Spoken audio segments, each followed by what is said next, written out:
Time to do the job. Time to do the job! Behold the jobber of jobbers. Daniel Jobber.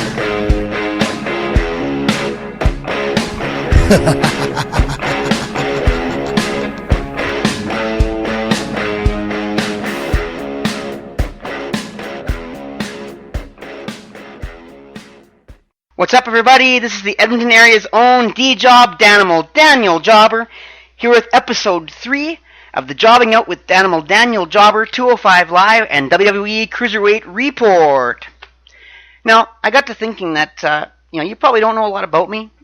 You don't know who I am, or how I got this crazy name. And so I wanted to take a little bit of time at the beginning of this podcast and just let you know a little bit about who I am. And actually, it was a YouTuber that I really like to listen to called Delixman. And if you haven't heard Delixman, you should check him out. He's an amazing wrestling YouTuber. There's all kinds of great wrestling videos on WWE and other wrestling areas. So if you get a chance, check out Delixman on YouTube. But anyways, he did a video on being a nice person versus being a kind person. And sometimes, of course, you can be too nice of a person and forget about yourself. Forget to be honest about who you are. And maybe that's where the nice guys finish last things come from. So maybe it's better to be kind, which is more being honest about yourself and your feelings and your opinions, and might help other people in the process. But anyways, this video really helped me think about myself a little bit, and made me realize that Daniel Jobber is actually a very fitting name, because just like in Dr. Freud's theory, it is essentially my id, ego, and superego put together in a name. At least the way those are symbolic of me. And of course, if you're not familiar with the theory, the id is the it, or the inner creature, or the inner fun-loving, me-first, playful, impulsive side of ourselves that maybe sometimes we don't always want to let out. And then, of course, the ego is the true self, and the superego is our ideal self, the self that we want to be, or that we envision ourselves being in a perfect world. And essentially, the Danimal is like my id. It's my inner creature. It's the side of me that wants to get out and have fun and be crazy sometimes, and is my impulsive side. And then, of course, Daniel is definitely my ego. It's who I am. It's it's the person talking to you as we speak. And then, of course, my superego is the jobber. And now, traditionally, jobber has negative connotations in the wrestling world, and I want to clarify that shortly. But my vision of the jobber is not that way, and I'll explain why. My vision of jobber is something that's a beautiful thing, a good thing, a great thing to be. And so essentially, Daniel Jobber is my id, ego, and superego put together. And essentially, as is typical of who I am, my id and superego clash with each other sometimes and battle it out, and it's up to the ego to keep them under control. And so that's fitting that Daniel's in the middle, with Animal first, the id, Daniel in the middle, and then Jobber, which is the superego at the end, because it shows the hierarchy basically of the id and the superego being separated by the ego. And if you want to think of it another way, basically the Danimal is the devil over my one shoulder, and the Jobber is the angel over my other shoulder. So anyways, that's how it all fits into Freud's theory and why the name is so fitting. But anyways, I want to clarify a little bit about the word jobber, because WWE defines jobber as a person who's paid temporarily for a contract to do some sort of job in wrestling. Usually it's to lose or to make somebody else fill a hole, to make somebody else look better. Of course, traditionally in wrestling, though, a jobber was referred to as enhancement talent, basically a person who's paid to be a loser and to lose intentionally to make the other guy win. Help him look good and make him win, and basically your job is to just lose. And some people think of that as a loser, but that's such a negative way to look at such a noble profession and a great thing to be. When I think of the jobber, I think of the fact that it's a person who lowers themselves and buries themselves to make other people look good first. Makes other people great, makes people around them better, builds them up and makes them great. But in the process, they actually grow as a person themselves. And, they grow maybe more popular, more, people start to recognize they do what they do really well, when they get good at it. And in the process, a person becomes better themselves. And so I think of the jobber, the way I define jobber, is a person who makes other people around them great, and in the process makes themselves better, or maybe even great as a result. And that's actually a beautiful way to think about life. Imagine if everybody, rather than just going out there to make themselves great and make their life great, they took the time to make the people around them great first, and make them better, build them up, and only through that process made themselves better, made themselves great. If everybody had that philosophy and we all, kind of worked together to think about our neighbor and our friend and our family and our brothers first, what a beautiful world that would be. And that's why I think of the jobber as something great, a wonderful profession, a wonderful way of thinking of life.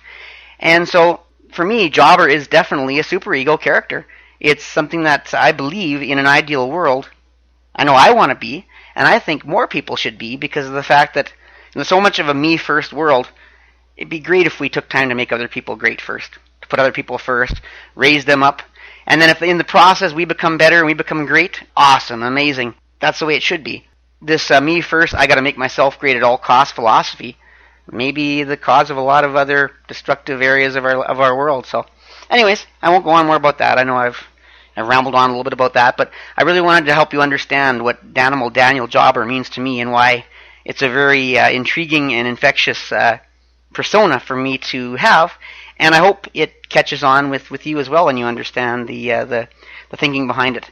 And sometimes, yes, the Danimal gets a little out of hand, and I get a little crazy and fun, and get a little overboard. And I hope that energy that I present with that makes you have a good time, inspires you, drives you to enjoy this more. And if you do, and you really start to get and enjoy what I do, I hope you'll join the Jobber Squad, be a good member of the Jobber Squad, and show your friends, tell your friends, family, show the people around you this podcast, show them who I am, show them the Edmonton Sports Podcast Network as a whole, and show them what kind of stuff they might be missing right under their nose, right here in the Edmonton area. Yeah, so I hope you'll consider being a member of the Jobber Squad, as I like to call it, and be a good little jobber and do the same. Help us become great, and in the process, hey, you become a better person when you help other people be better. So that's my philosophy and my belief, and I hope that it catches on with you too.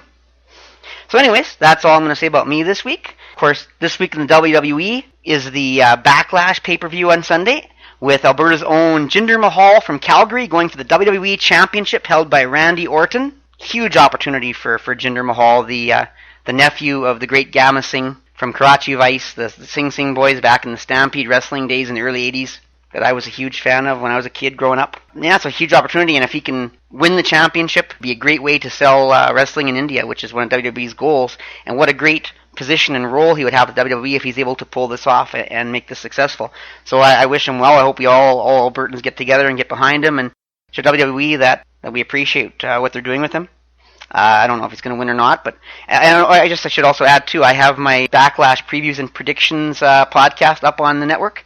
I hope to take the time to check that out too and see what my thoughts are on that and all the other matches going on this weekend between NXT TakeOver Chicago and Backlash. So that should be up on the network hopefully now, but if not, shortly. Also, more news on Braun Strowman's injury is that at least there's speculation he's more injured than they originally announced, or at least that's what they're publicly saying, that he shattered his elbow and is expected to be out as much as 6 months. Although there's other people that are speculating that this is actually a work somewhat, and that yes, he is injured, but that they have him planned to come back at SummerSlam and surprise everybody and take on Brock Lesnar for the Universal Championship.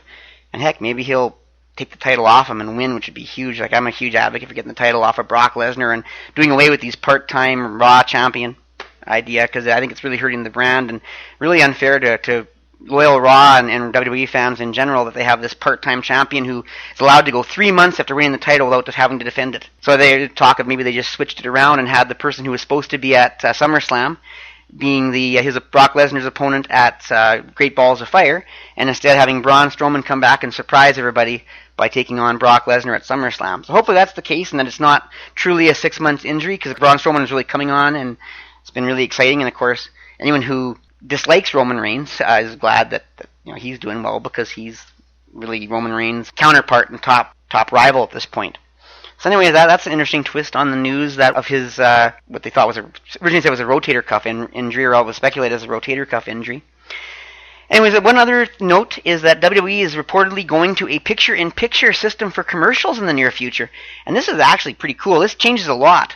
Because if you ever watch WWE television, you'll see before they go to a commercial, they do something exciting. And then they go to a commercial, and if you ever have read a live performance during the commercial, I guess they do a lot of slow, grinded-out submission-type moves and things that just aren't very exciting. And then when the commercials are over, they're told to get back into the high-speed action again, basically making sure the best action is preserved for the time when they're on TV. Well, with this picture-in-picture system, that when the commercial comes on, there'll be a little picture of what's actually going on during that time. So, one, the wrestlers won't have to do this big spot before the commercial necessarily, or they still might, but it won't be as critical. And they can perform a little better during the commercial break as well, because they'll know people can still follow what's going on while this is happening. So yeah, that'll really change everything in WWE. It'll make the TV matches seem a little bit more natural, like the live, non-televised matches, because they won't have to have such a difference between when they're on TV and when there's a commercial. So yeah, I'm really excited about that. I hope that comes soon and that they are able to do that on Raw, SmackDown, and all the network television as well, in the WWE network. So cross your fingers that really hits it off, because the technology apparently has been developed and they're supposed to be going ahead with that, and that really will be an exciting, nice change to Raw and SmackDown and all the other WWE shows, including my 205 Live, which is basically what we're about to talk about in the Cruiserweight Report. Anyways, before we get going, I just want to ask my pal Roman here. So anyways, Roman, can you tell everybody how amazing this podcast is and how they should come out and job out with me for the next little bit as we recap the Cruiserweight action from the week? I can, and I will. Believe that. Thanks, buddy. There you have it, my pal Roman, everybody. Thanks a lot, bud. And now to the great Cruiserweight action from this week.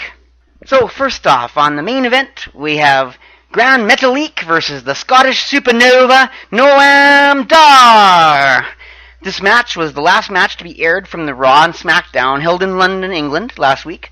Even though Noam Dar is from Scotland and the announcers are trying to sell up how much home support he would be getting from England, the crowd is actually appreciating Grand Metalik more, which is kind of funny. Also of interesting note was the fact that Alicia Fox was not with Noam Dar in this match, and the announcers tried to make it sound like they were still patching things up and that the status of their relationship was uncertain. Anyways, the London crowd started off quite quiet, but really got excited into the match once Grand Metalik started doing his high-flying moves.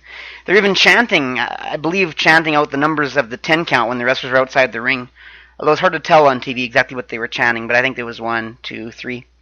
Anyways, for a match with no real storyline reason, it was a decent match with some good spots. There were a couple of really nice diving suicide attacks from Grand Metalik onto Dar outside the ring, and the crowd really appreciated both of them. Dar finally wins the match when he gets Metalik into the mat, sets up, and then hits his running enziguri attack. It was really sad to see the end of the matches in London, though. It was more fun to cover wrestling when the crowd is as into the match as the London crowd was. Into every Cruiserweight match they got to see. It was just really good to see. The London crowd was absolutely phenomenal for the shows in England. Anyways, then we had Monday Night Raw, where we have Neville and TJP versus Austin Aries and gentleman Jack Gallagher as the match that was featured. And this is a really good tag team match, something we don't often see from the Cruiserweights, as there's no real established tag teams. Although, of course, Lindsay Dorado and Grand Metalik often team up, as do Rich Swann and Jack Gallagher. This was a carryover from last week's showdown in London, in which Neville and TJP interrupted a nice, formal thank you toast from Jack Gallagher to Austin Aries, and it turned into quite a brawl, which I referred to as the showdown in London. This is an action-packed match, but the ending started to look a bit like last week's brawl, actually, and it was quite the highlight of the week for far as I'm concerned. And so I'm going to recap the ending. Jack Gallagher has TJP rolling on the mat towards the opposite corner of the ring, and looks like he might go for a running drop kick. However, Neville comes into the ring and jumps in front of him, and at the same time Austin Aries comes into the ring and attacks Neville in turn. And while Neville and Austin Aries are battling, TJP comes out from nowhere and takes out Austin Aries' bad knee. However, Jack Gallagher springs into action at this point, hits a big drop kick on TJP, and then a big drop kick on Neville, and this sends Neville outside the ring. Austin Aries then runs into the corner, climbs to the top turnbuckle, and launches himself onto Neville outside the ring. Aries. Meanwhile, back inside the ring, TJP goes for a detonation kick, but fails, and Gallagher hits him with a vicious headbutt, sending TJP into the opposite corner. And then, of course, Jack Gallagher sets up once again for his running dropkick, but Neville grabs his foot from outside the ring to stop him. Gallagher manages to kick Neville off of his foot, just as Austin Aries comes from the opposite side of the ringside area to take out Neville with his discus 5-arm. And Gallagher has his back to TJP, and TJP comes in and hits him with a running attack into the corner, picks him up on his shoulders and hits him with the detonation kick, and he covers him for the 1, 2, 3, TJP! Your winners, TJP and Neville! Another really exciting performance from these four, and a big win for TJP and Neville. Later on, after the match on Raw, they announced the 205 Live main event. Austin Aries versus TJP is going to happen. Then they show a backstage segment between Neville and TJP, where TJP talks about their great victory and reminds Neville that he hasn't gotten what he wants yet. And Neville reminds TJP that they still have an Austin Aries problem, but that Austin Aries' injured knee is hanging on by a thread, and that tomorrow night on 205 Live, they would finish things for once and for all. And then we go to 205 Live. Before the show starts, they recap the events from Raw and show an interview with Austin Aries, in which he says that TJP will never get a title shot from Neville, because Neville's a liar, and because TJP will never be on his level enough to take him out. And then we have the first match, Grand Metalik versus the Scottish Supernova Noam Dar. Yeah, you heard right, the exact same pairing from the main event. That disappoints me. With such a deep and talented roster, they choose to air the two matches between the same two cruiserweights in a single week. Now, I know the matches are done almost a week apart, and of course this match has Noam Dar with Alicia Fox, and the two matches were far from identical, but seeing the same pairing twice in a week feels boring and cheap to me. I wonder if this is some sort of cost-cutting measure to give Lindsay Dorado and Akira Tozawa some time off, and have most of the other roster members only appear in what was likely a pre-taped backstage segment. With the reports of a 205 Live not doing that well, it wouldn't surprise me if this was a cost-cutting measure, maybe to keep 205 Live on a lower operating budget. I mean, who knows? I know I miss Akira Tozawa this week, though. No battle cry. Ha! Ha! Ha! Ha! Actually, speaking of Akira Tozawa, I forgot to mention that on Raw, there's a segment where they announced that on 205 Live next week, there will be a no-holds-barred street fight between the Brian Kendrick and Akira Tozawa. And they show Kendrick saying that he was happy because anything goes in a match like that, and he could fight Tozawa anywhere he wants outside the ring, and there'd be no countouts. So that should be pretty exciting. Anyways, back to the match at hand. The match was not that much different than their previous match, unfortunately, between Metalik and Dar, with the exception of Alicia Fox being there to show off her support for Noam Dar, and of course get in Metalik's way. Gold digger, she's a gold digger. It's quite a similar kind of match, though. A bit of high-flying stuff from Metalik with a few hard, well-timed assaults, and Noam Dar with his ground-and-pound style. Grand Metalik hits one really nice move near the end of the match. Standing on the corner turnbuckle with Dar on the mat, he steps sideways onto the bare top rope and springboards off of it, hitting a flying elbow on Dar. However, shortly after this, Noam Dar knocks Metalik off the ropes onto the mat, sets up, and once again hits his running enziguri for the victory. This time the announcers seem to refer to it as the Scottish Supernova or Supernova Kick, which will be interesting to see if they give that move that name going forward. I think just calling it the Supernova Kick is a pretty cool name for the move. That's what I'd like to see it called. So I might even start referring to it as that, even if they don't. The Supernova Kick from Noam Dar. Anyways, Noam Dar gets the victory and gets to celebrate with his lovely girlfriend Alicia Fox. Did I mention that she was a gold digger? The next segment has Tony Nese waiting in the ring and they announce his opponent as Mustafa Ali. So they're going to have a match, right? No. Because out comes Drew Gulak in a suit and attacks Ali from behind as he attempts to enter the ring. He takes him out and throws him into the barricade, and kicks him in the stomach, and he starts yelling at Ali saying, "I know better!" And he throws him into the LED screen ring post. He said, "No high flying, you son of a... No high flying hotch!" Gulak then throws Ali into the ring and sets him up nicely in the corner for Tony Nese to hit him with his running knee attack. The segment ends with Gulak in the ring over Ali's unconscious body, holding up his no-fly zone sign. What a statement for Drew Gulak's Cruiserweight Crusade. And yes, no match happens. So once again, only 2 matches on 205 Live and only 4 Cruiserweight matches for the week. Anyways, after the break is the amusing but likely pre-taped segment I mentioned before. Starts off with Dasha interviewing Rich Swann, reminding him that Noam Dar said he would get what he deserved for trying to break them up, him and Alicia Fox. Rich Swann replies saying that what he deserves is to get as far away from those lunatics as he can.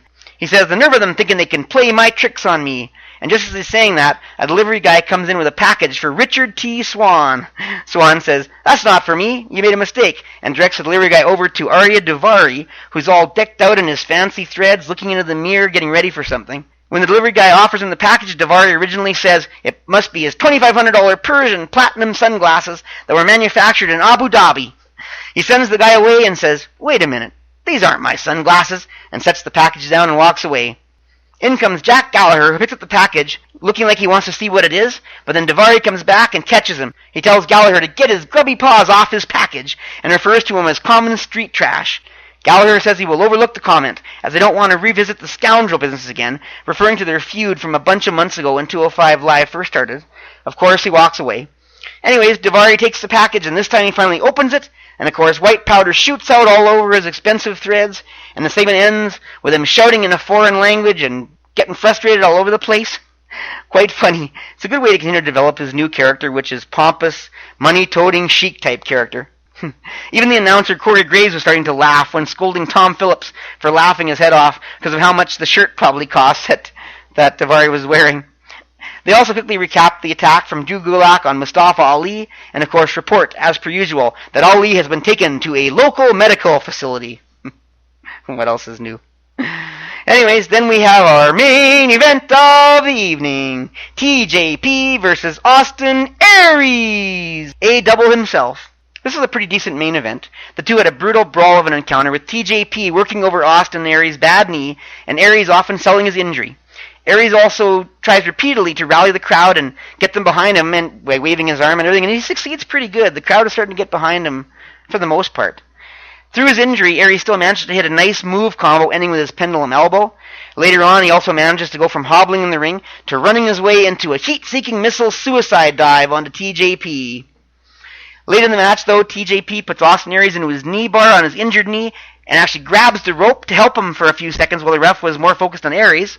Luckily, the ref looks and sees TJP holding the rope before Aries has a chance to tap out. The ref makes TJP break the hold. After the two get up, TJP goes for his detonation kick, but Aries grabs the top rope, preventing the move. Then Aries breaks out and counters the move into his last chancery, and TJP quickly taps out, giving Aries the victory. And then from out of nowhere, Neville comes into the ring and attacks Austin Aries. He works over his injured knee for a minute, and then puts Austin Aries into some type of knee-lock submission hold, and keeps him in it while Aries screams and screams. Luckily, in comes Jack Gallagher in street clothes for the save, and breaks up the hold. He hits Neville with a vicious headbutt, sending Neville outside the ring to join his associate TJP, and the show ends with Neville and TJP backing away from the ring area, Gallagher reeling from the headbutt, and the ref attending to the poor injured Austin Aries.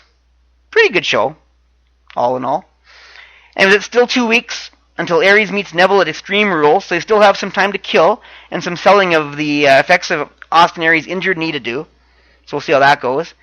I really want to root for Austin Aries and feel for him as they're trying to portray him, an injured underdog who's fighting the injury at all costs, try to get his heroic shot at the Cruiserweight Championship. But I'm really having trouble because Austin Aries just comes across as so arrogant. I have trouble feeling sorry for him. I almost feel like he's getting what he deserves, just like Neville is when bad stuff happens to him. It feels like the battle between two heels to me for whatever reason. And with the greater heel still being Neville, I find myself leaning towards Neville to retain the title. I don't know, I guess I'm just having trouble accepting Austin Aries as a babyface.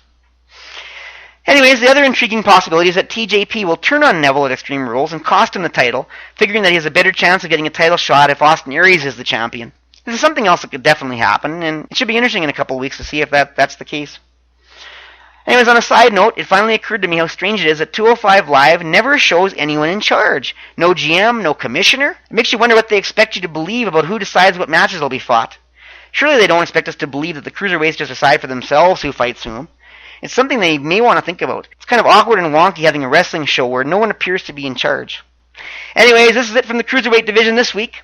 We look forward to the big street fight between the Brian Kendrick and Akira Tozawa on 205 Live next week. Should be a gooder. Anyways, thanks for listening. Once again, I am the D-Job, Danimal, Daniel Jobber, self-proclaimed Duke of the Cruiserweights. You can follow me on Twitter at @DanielJobber with a capital D and a capital J, or on Instagram on Danimal Daniel Jobber, all lowercase.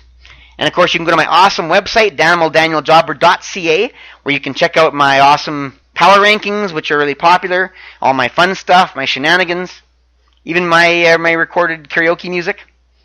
Hope you'll check it out. Hope you'll sign up for Discuss, whatever you want to pronounce it, and leave me a comment. Let me know you were there. Let me know what you think. It also serves as kind of like a guest book to sign to say that you were there. So I would really appreciate it if you take the time to do that for me if you happen to go to my website and like what you see, or even if you just want to say hi, or leave me any comments about anything that you want to see, what you think about the Cruiserweight division, whatever. And of course, I still put some of my videos up on my YouTube channel, Daniel Jobber, on YouTube. I put the older versions of this podcast generally up there with a logo for video. And of course, when I do some new things, I often do a video version and put it up there as well. And any other content I decide to do, maybe I sometimes stream some WWE 2K17. So feel free to check me out there as well. Leave me comments there too. And of course, if you really want to, you can email me at danimaldanielJobber@gmail.com. It's another way to get a hold of me. So once again, I'm proud to be part of the Edmonton Sports Podcast Network, and once again, this show is coming to you courtesy of them. I'm proud to have my show alongside such great podcasts as Mike the Ref's own The Blown Call, and a shorter podcast known as Quick Calls. And of course, there's also such great Alberta wrestling content such as CWC Evolution and RCW Breakout, which features Mike the Ref's awesome wrestling commentary. And of course, we're proud of the Sounds of Struggle podcast, featuring the always entertaining and amazing chemistry between Chris Parrish and Maniac. Check them out. Move with them, just move with them, just move with them, just move with them. And enjoy their amazing knowledge of sports and wrestling and their exciting energy they bring to their podcast. Never a dull show from these guys. And of course, remember you can enjoy the magic of the Edmonton Sports Podcast Network on YouTube, iTunes, Google Play Music, and of course on the awesome mobile app Podbean, which you can download and install on your Android or Apple device today. And when you realize what a great network the Edmonton Sports Podcast Network is, make sure you go to whatamaneuver.net/collection/Edmonton-SPN and buy the great merchandise and t-shirts that are there. There's even a t-shirt from, of course, the Sounds of Struggle podcast, which also comes in smaller sizes and baby onesies. So you can start your baby off on the right foot being a fan of the Edmonton Sports Podcast Network. And coming very soon, next couple of weeks, the official Danimal Daniel Jobber t-shirt with my logo on it. I'm looking forward to that to launch. I'm actually going to be a t-shirt, and of course I'll let you know as soon as that launches. I can't wait. It's going to be very exciting to see my own t-shirt there. I'll be the first in line to buy one, show it off in all my videos, and show off what a great product whatamaneuver.net produces. Yeah, really looking forward to the t-shirt. Anyways, make sure you follow the Edmonton Sports Podcast Network and Mike the Ref. First of all, at Edmonton SPN, capital S, capital P, capital N, and of course capital E on Edmonton, where you can follow on Twitter. And of course you can follow Mike the Ref on Instagram under Mike the Ref, EDM, all lowercase letters. And of course, when you enjoy all the great content from the Edmonton Sports Podcast Network, make sure you like it, thumbs up, or whatever it is depending on the media that you're watching it on, and subscribe to anything you appreciate from the Edmonton Sports Podcast Network to show us your appreciation for our content and that you want to see more great content from the Edmonton Sports Podcast Network. So anyways, with that, I'm going to wrap it up. Hope you enjoyed the great week in Cruiserweight action, and we look forward to another week next week. Of course, this weekend we have NXT TakeOver Chicago and the Backlash pay-per-view on Sunday, where we're going to get to see Alberta's own Jinder Mahal compete for Randy Orton's WWE Championship. It's going to be a very exciting weekend in wrestling action. And don't forget that on June 16th, the WWE is coming to Edmonton to put on a Raw-branded show, in which the announced main event is Roman Reigns versus Bray Wyatt. Perhaps my two favorite WWE wrestlers right now. And unfortunately, I don't think I'm going to be able to afford to go. So if any of you want to treat the jobber and invite him, I think I'm free. Just kidding. Anyways, you guys have a wonderful weekend. Jobber out. Time to do the job! Behold the jobber of jobbers. Daniel Jobber.